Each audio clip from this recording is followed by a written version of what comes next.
Hey, what's going on, guys? So today we're talking about a Yosenju of Demise deck profiles. Right, Yosenju of Demise. Really like this deck. In my opinion, this is the best version of Yosenju's. I don't know if it's necessarily the funnest version. I really do like Yosenju Kaiju, or Yosenjuju as I like to call it. But let's get into it. 2 copies of Kama 1, 2 copies of Kama 2, 2 copies of Kama 3, and 2 copies of Yosenju Sujic. A lot of the playtesting I was doing, I started out with these 3 at 3 and this one at 2.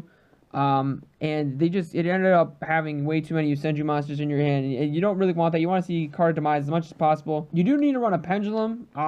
So I was running Yosenju Sincho L. The reason I was running L is because L's pendulum effect is better. The L's effect is if a Yosenju monster I control would be destroyed by battle or card effect, I can destroy this card instead. So that's pretty neat. But the reason you have to run one is because all the Yosenjus come back to your hand, you have no monster on the field, and you activate this in scale, so Secret Move is live. That's actually it for the monsters. Only 10 monsters.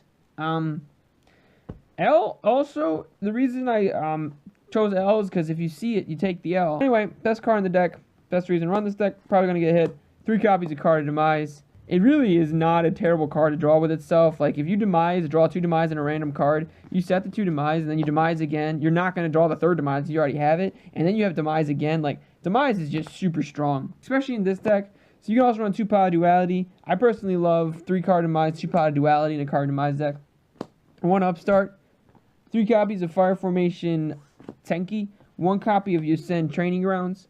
Tenki was kind of my justification for not running so many monsters, because this is essentially 3rd, 4th, and 5th copy of Kama 1, 2, and 3. Depending on when I draw it, it can really just fix my hands. And another copy of it was Training Grounds. I actually really like this card. I kind of threw it in there last moment, but I actually really enjoyed this card. It searches any Yosenju card, which is including L and including Secret Move. Oddly enough, not including itself, because it's a Yosen card, so it's not a Yosenju card. 3 copies of Forbidden Chalice, 1 Book of Moon. That's a really good card. 1 Dimensional Fissure, and 1 Macrocosmos. Dimensional Fissure is the last spell. And then Macrocosmos. This was why I wanted to run this deck. I wanted to run a deck that wasn't True Draco, wasn't Zoo, but also was comfortable banishing cards, because banishing cards is really powerful in this meta. 2 different dimension ground. This is just, it's a good card. It's a temporary defissure. 3 copies of Yosenju Secret Move. Should be obvious. It's the main reason you run this deck. 2 copies of Gozen Match. This is actually pretty good. It's pretty relevant against a lot of things. Super relevant against World Chalice. Super relevant against True Draco. Not super relevant against ABCs or dinosaurs. It's okay against dinosaurs, because Soul Devouring is a dark and the evil swords are fire. But I really like this card. For the 1-ofs, 1 Warning, 1 Torrential, 1 Compulse. Torrential's phenomenal. I don't actually think they're... I was always saying, like, every time I pull out Torrential, I always say, like, oh, this could be a D-Barrier or something. I actually really think you should be main decking Torrential Tribute. It's just a really good card. It's just, it can devastate a deck in a certain situation. Compulse is okay. That could definitely have been a D-Barrier or something like that. I just didn't have access to it. And it was Solemn Warning, because it's the best trap card in the game. Unending Nightmare.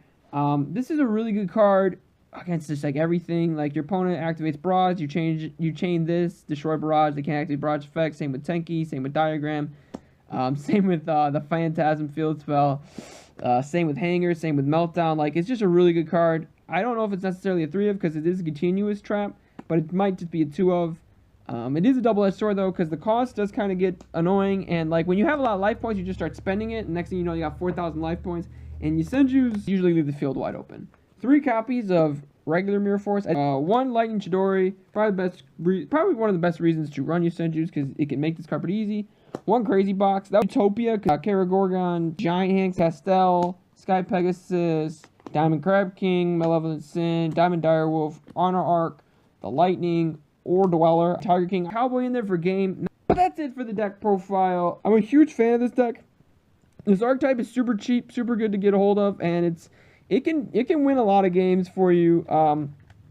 The Spirit effect is kind of dumb, but overall, I like this deck. I hope you liked it as well. Make sure you click that like button, click that subscribe, and have a great day. Despacito, quiero respirar tu cuello despacito. Deja que te diga cosas al oído.